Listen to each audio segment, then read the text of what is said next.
मैं तो यहाँ भाषण करने के लिए आया नहीं था, दर्शन करने के लिए आया था। क्योंकि भाषण होते हैं और हवा में चले जाते हैं, दर्शन मनुष्य के अंदर परिणाम करता है। और इसलिए हमारे यहाँ जो सारा उपदेश है, अध्यात्म को उपदेशित करना हो या मनुष्य के भौतिक जीवन के बारे में कहना हो, एक व्यक्ति के लिए उपदेश हो अथवा समाज के लिए हो, जो उपदेश करने वाले होते हैं उनका उपदेश सब सुना जाता है जब उनमें प्रतीति है।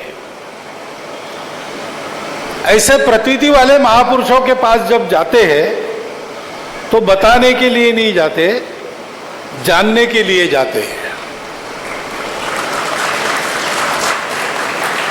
और श्रद्धा के साथ जाते हैं, नम्र होकर जाते हैं,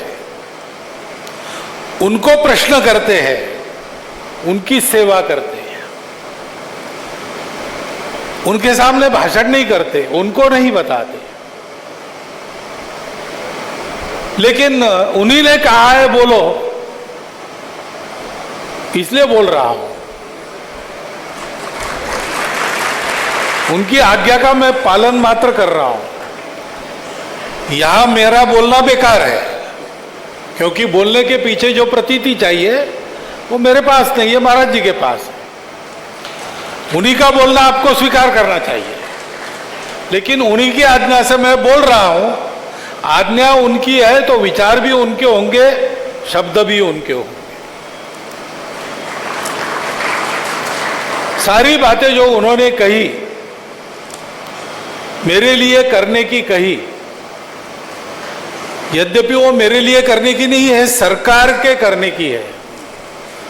और मैं सरसंघ चालक हूं, सरकार नहीं हूं। हमारे स्वयंसेवक लोग हैं, सत्ता में है, उसके कुछ अच्छे परिणाम स्वाभाविक निकलते हैं। आपको, हमको, सभी को उसका लाभ मिलता है, वो मिलते रहने चाहिए और बढ़ने चाहिए। तो महाराज जी ने जो सभी बातें कही वो मैं वहां तक जरूर पहुंचा दूंगा।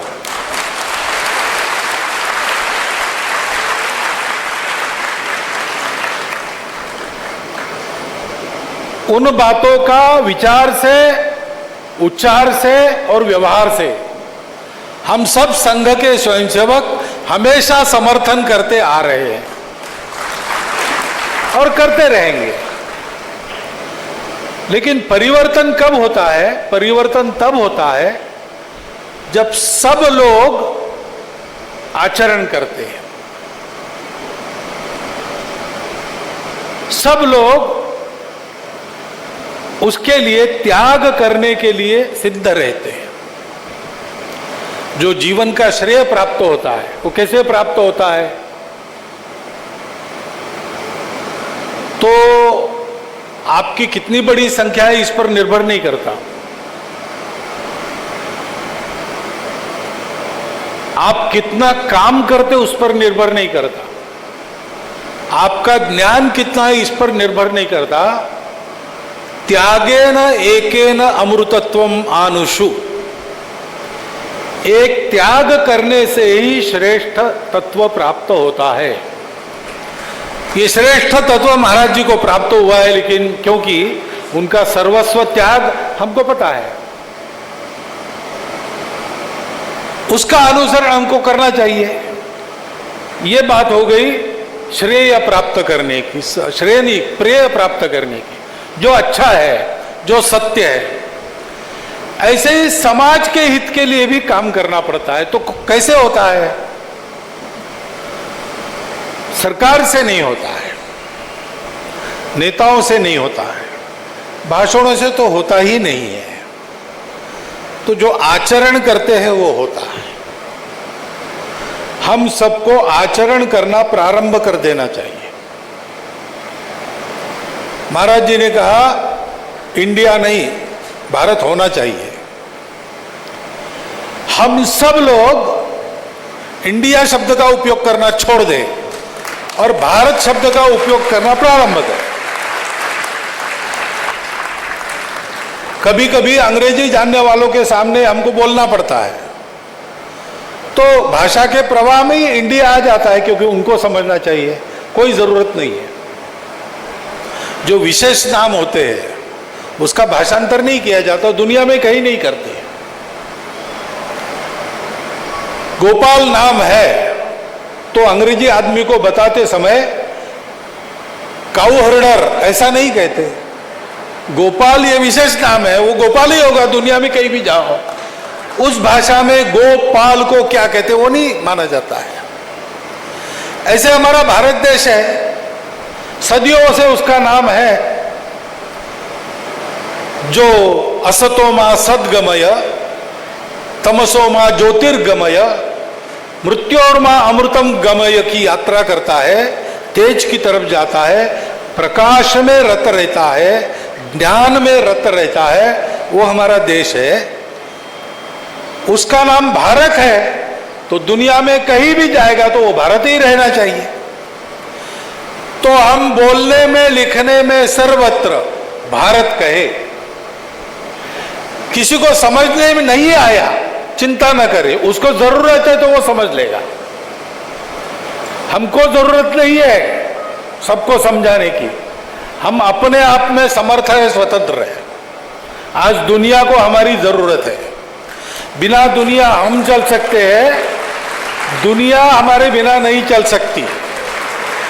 हम सारी दुनिया को लेकर इसलिए चलते हैं, जो महाराज जी ने कहा सारे विश्व के प्राणी सब हमारे हैं, ये हमारा ज्ञान है। हमारा ज्ञान है यानी क्या है? अंतिम ज्ञान क्या है? अंतिम ज्ञान यही है, संपूर्ण विश्व एक की ही अभिव्यक्ति है।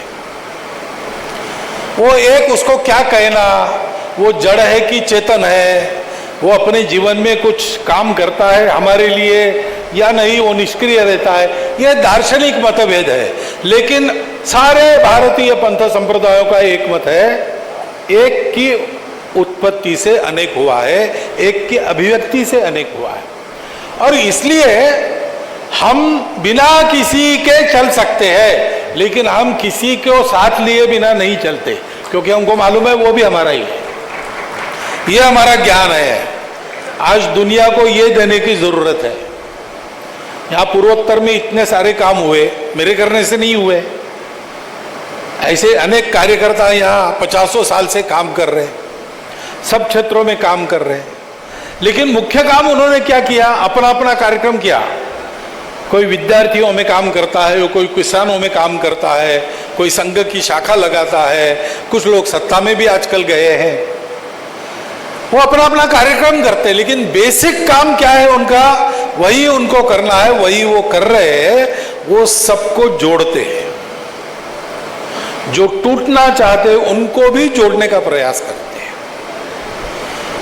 इस जोड़ की शक्ति है कि अच्छे काम होते हैं।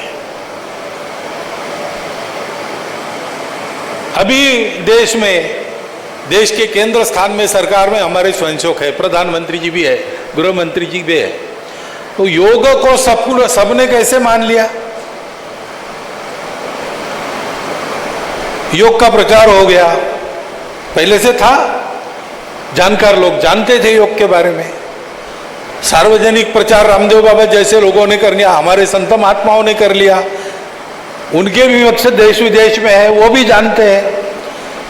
लेकिन इन सब जानने वालों के प्रमुखों को प्रधानमंत्री जी ने एकत्रित किया और उनको कहा ऐसा करेंगे तो कैसा रहेगा।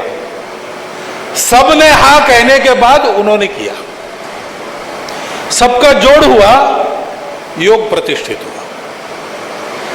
हमको इसी पद्धति से करना है, क्योंकि क्या है कि सरकार तो आपके मर्जी पर रहती है। 5 साल के बाद आप बिठाएंगे तो है, नहीं तो नहीं। तो आप जो भी करेंगे करेंगे। लेकिन अपने देश में एक सरकार नहीं थी, बहुत पहले प्राचीन समय में एक राजा नहीं थे, कितने ही राजा थे, कई राजा नहीं थे, प्रजातंत्र भी था उस प्राचीन समय में। महावीर स्वामी जी ऐसे ही गणराज्य से आते जहां प्रजातंत्र था। अनेक प्रकार के स्वस्ति साम्राज्यम भोज्यम स्वराज्यम वैराज्यम पारमेष्ठ्यम राज्यम महाराज्यम आधिपत्य समंत पर्यायी सार्वभौम सार्वायुष ऐसे राज्यों के प्रकार थे।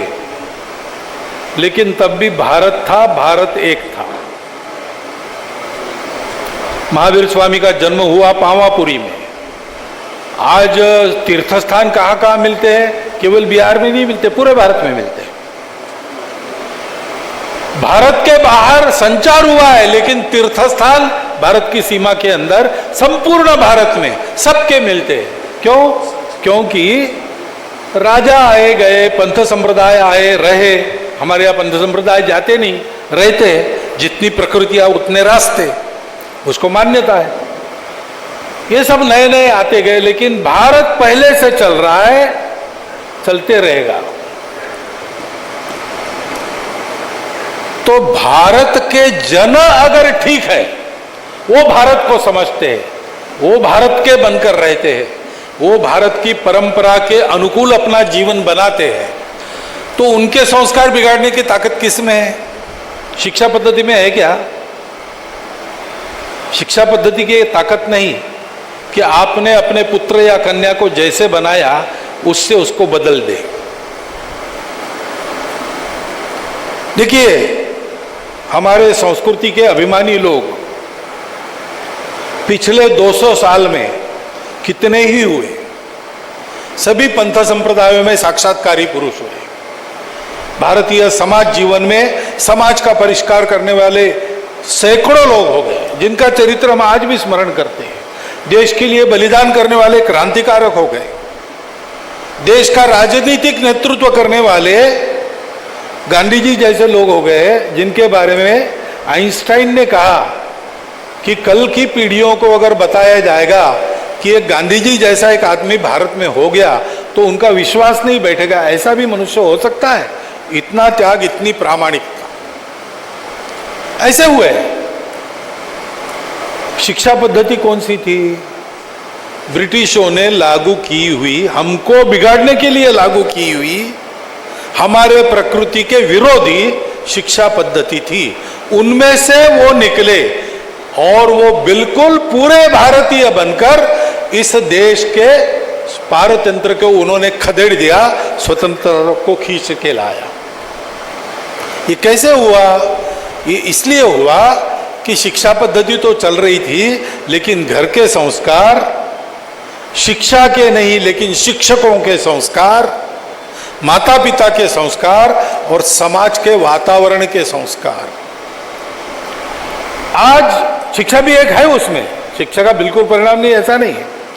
अब नई शिक्षा पद्धति आई है, जितना मैंने देखा है अभी पूरा नहीं हुआ है, 6वीं क्लास तक हुआ है। उसमें फिर से अपने बच्चों में भारतीयता जागे सिरमौर हो, इसका प्रावधान किया गया है। वो आएगा, परंतु शिक्षा तो इस तंबू को तान के खड़ा रखने वाला एक तनावा है। 3 तनावे तो समाज है, घर है और शिक्षक है। वो अगर सोचते हैं कि पाठ्यक्रम चाहे जो हो, हम तो हमारे बच्चे को हमारा ही बनाएंगे, पराया नहीं बनने देंगे, तो कौन सी बात अशक्य? अपने घरों में हम अपने बच्चों को कहानियां बताएं अपनी परंपरा की, अपने परंपरा के अनुसार उनको जीवन का लक्ष्य दें। घर में 8 साल की आयु होने तक बच्चा अपने प्रवृत्ति को घर के बड़ों को देख के बनाता है। वो प्रवृत्ति बदलती नहीं है, बाकी ट्रेनिंग कुछ भी हो, ये बाल मानस शास्त्र कहता है। तो उस समय अगर उसको ये मिल गया कि देखो भाई, तुमको जितना कर्तृत्व है उतना कमाओ, दोनों हाथों से कमाओ, लेकिन अपने लिए मत कमाओ, स्वयं के लिए, अपनों के लिए कमाओ। कितना कमाते हो इससे तुम्हारा नाम नहीं है, कितना बांटते हो इससे तुम्हारा नाम होगा। ये हम उसको बताएं कि मनुष्य अपने स्वत्व पर खड़ा होता है तब उसकी प्रतिष्ठा है। गधा अगर शेर का चमड़ा लेके हमारे सामने आया और गुर्राने लगा तो हम क्या करेंगे? हम तालियां पीटेंगे, बहुत अच्छा नकलची है, वाह वाह रे, बड़ा बड़ा बुद्धिमान गधा है, ऐसा कहेंगे। लेकिन गधे की प्रतिष्ठा नहीं होगी उसमें। सर्कस में हाथी साइकिल चलाता है या फुटबॉल खेलता है, हम पैसा देकर टिकट खरीद के देखने जाते हैं, लेकिन हाथी वो है क्या? जंगल का हाथी है, उसकी धाक भी रहती है। ऐसे दुनिया में जो अपने पैरों पर खड़े होते हैं उनकी प्रतिष्ठा रहती है। अपने बच्चों को बताएं हम तो दुनिया भर का ज्ञान सीखेंगे, दुनिया भर की भाषाएं सीखेंगे, लेकिन अपनी मातृभाषा को कभी नहीं भूलेंगे। अपनी मातृभाषा अपने घरों में चलती रहेगी।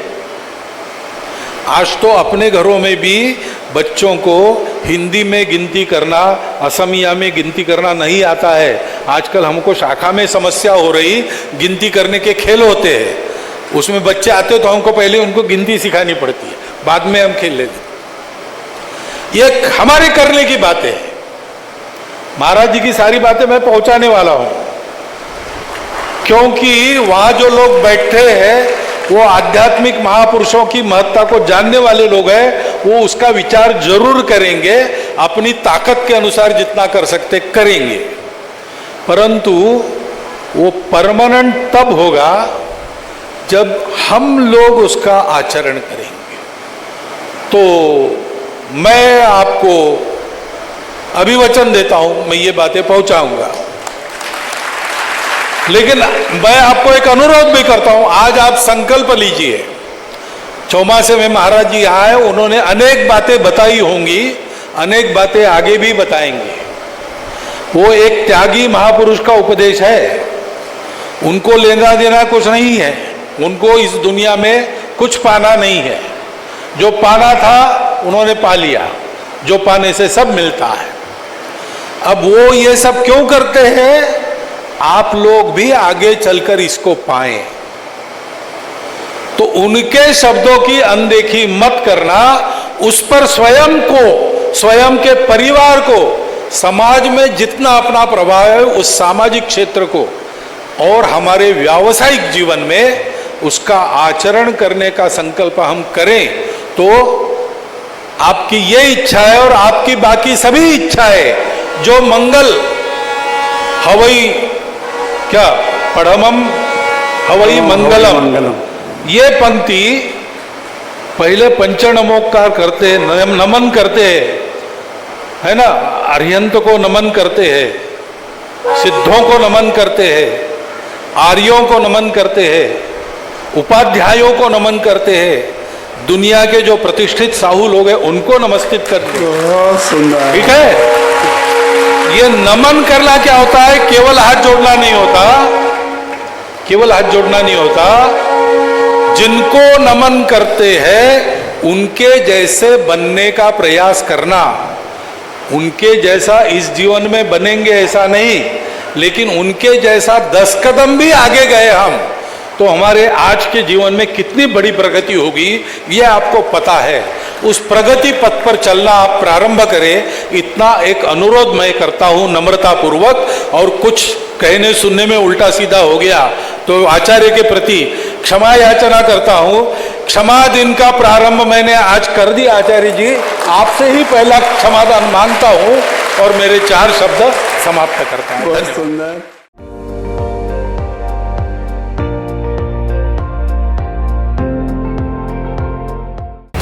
আপুনি চাই আছে ND24 সৰ্বশ্ৰেষ্ঠ নহয় সৰ্বোত্তমৰ দৌৰ।